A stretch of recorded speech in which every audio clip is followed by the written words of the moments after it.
Hey, what's going on, everybody? We are out here at Spring Hill Cemetery, and I like it when they help me cheat a little bit. Like, I thought I'd almost forgot the name of it, but nope. So we're out here visiting the grave of I guess we can call him a country music icon, right? Roy Acuff. So he's out here somewhere. Full transparency. You know, I just did Scruggs. Give y'all some light. I just filmed Scruggs probably, 4 days ago. So yeah, I was that enamored by the beauty, you know, from the trees and everything. And I was like, I'm gonna come back and let's just come back here. So that's what I did. And that's what we're here doing, is visiting Mr. Acuff. So let me get the ad out of the way and say, if this is your first time here, hey, welcome. I hope you enjoy the video. If you do, please consider liking, subscribing, sharing, you know, doing all those things. And if this isn't your first time here, hey, welcome back. We got the merch and all the stuff, right? It'll all be in the description. I have to say all that stuff because of like the algorithm. So it's like the more you like and you subscribe and comment and all the stuff. So yeah, before we get the camera turned around, go ahead and put what your favorite Roy Acuff thing was. Music, something on the Opry, you know, like whatever he's done that you enjoy, you put it on there. Because I love reading the comments about all those things, about what tied you to the person, right? So yeah, let's get this camera turned around. I'm going to walk through the historical part this time.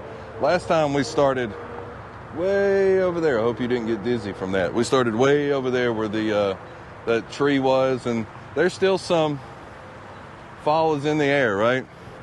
It's a little cooler today than it was the other day when I was here. So yeah, I'll quit blabbing. Let's get this thing around. We'll talk about his life, celebrate his life. We'll go visit the grave towards the end of the video. And yeah, I'm interested to see what's so historical about historical. So let's get to going. So we're just going to walk out here in the middle of this, and we're going to see what we walk into. All right. Acuff was born September 15th, 1903 in Maynardville, Tennessee. The Acuffs, a fairly prominent family in Union County. Roy's grandfather, Coram Acuff, had been a Tennessee state senator, and his grandmother was a local physician. So sometimes you don't, you know, I don't want to go too off the cuff here, but a lot of the times that's not the case. It's about how they were poor and had no money, and so it's rare to read about one that actually came from something. Normally they come from nothing to something, right? These are pretty interesting, especially those. I really like that. So Roy attended Central High School, where he sang in the school's chapel choir and performed in every play they had.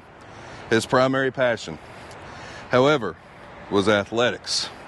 He was a three-sport standout at Central, and after graduating in 25, was offered a scholarship to Carson Newman University, but he turned it down. He played with several small baseball clubs around Knoxville, worked odd jobs, and occasionally boxed. You know, it's kind of like with Greg Allman. We wouldn't have known at the time. Like, he wanted to be in dentistry, right? How about Roy Acuff, the baseball star? We wouldn't have known any different, but, man, that sounds weird to say that, doesn't it? So in 34, Acuff left the medicine show circuit and began playing at local shows with various musicians in the Knoxville area. Sorry, I'm just trying to not trip over anything. Where he had become a celebrity and a fixture in local newspaper columns. There's a plaque over here that I'm trying to get to, and just for a hot second just then, I thought that was a snake on the ground. Whoo, boy, I just had a very small heart attack.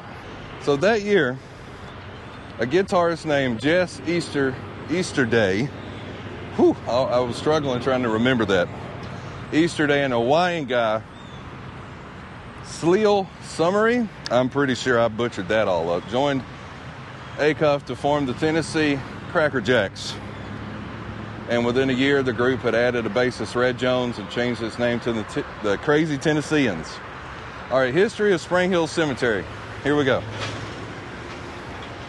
The Spring Hill Meeting House was built here in 1785. The churchyard was used as a community burying ground, And in 1813, this was conveyed to a board of commissioners and designated to be used as a burying ground forever. It was called the Craighead Spring Hill Cemetery. In 1881, the state issued a charter for the incorporation of the cemetery. So in 1938, the Crazy Tennesseans moved to Nashville to audition for the Grand Ole Opry. Although the first audition went poorly, the band's second audition impressed the founder, George D. Hay, and producer Harry Stone, and they offered the group a contract later that year.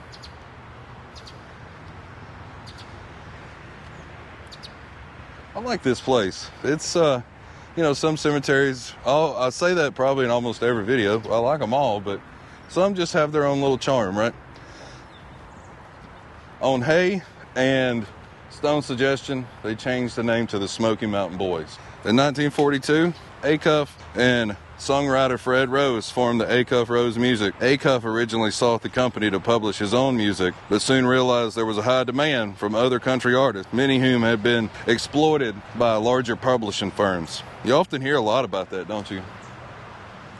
Artists always get screwed over at the end of at the end of the day. It's always the artists that never make the money off their own music they created. It's kind of crappy, right?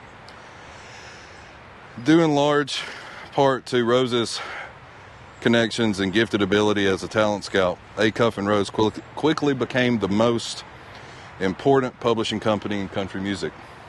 In 1946, the company signed Hank Williams, and in 1950 published their first major hit, Patti Page's rendition of the Tennessee Waltz.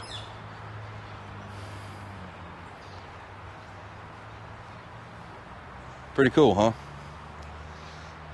Like, a lot of this I do gloss over because, I don't want to make a 25, 30-minute video because I know y'all have things to do, and I do too. But it is nice just to walk through a cemetery, isn't it? Like, I think I'm just going to get some B-roll on the way back to the car, then we'll go visit the grave. How does that sound? Does that sound good? Let's do that. After leaving the Opry, Acuff spent several years touring the western United States. Although demand for his appearances dwindled with a lack of national exposure and the rise of musicians such as Ernest Tubb and Eddie Arnold, who were more popular with the younger audiences, he eventually returned to the Opry.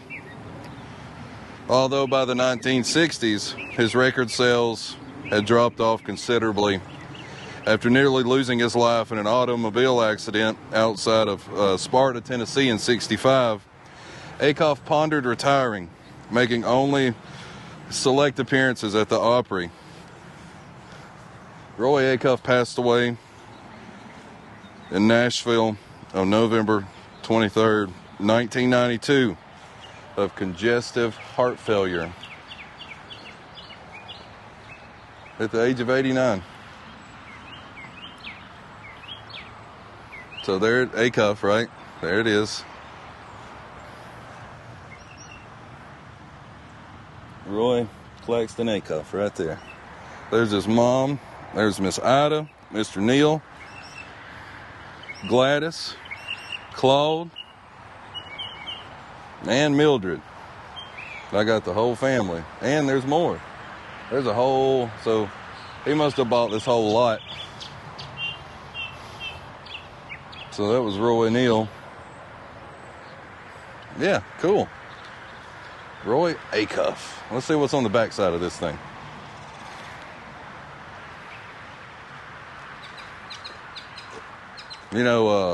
Scruggs that we were here 3 or 4 days ago, he's just right up there. So it's just the basic, like Walker, which is the next lot of graves, runs right up to the Acuff. So yeah, let me step around. All right, there we go. Pretty cool, man. Pretty cool. Pretty cool. Roy Acuff, right? I love it. So thanks for watching. I really do appreciate it. Oh, I just noticed here, let me walk over here. I know this ain't his video, but while I'm here, it's like, if I'm standing right here and he's right here, then why not Like, here's Jimmy Martin. See, there's Jimmy Martin right there. 95 inductee into the Bluegrass Hall of Honor, Walkway of Stars, Country Music Hall of Fame, blah, blah, blah, right? Yeah. It's like, there's a lot of, you know, early influential country bluegrass artists here. So yeah, we got to come back. There's quite a few more that's left, and I don't have enough time to do it, so we're going to have to come back another day and do this. But I was just excited to run back up here in town. It's not too far of a drive, so it's worth it. So yeah, Roy Acuff, right? Thanks for watching. I really do appreciate it. I don't know if I said that on the last one, but I try to say it in every video that I really appreciate everything that you guys do. When you watch, you like, you subscribe, you comment and do all the stuff. That gets us into the ether of YouTube, and it helps push the channel and makes the channel grow. I have all these ideas that I want to do, and it just takes time. I have to be patient. So yeah, we'll keep doing what we do, and then one day, who knows? You never know where you're going to end up on the back roads. I'll see you guys next time.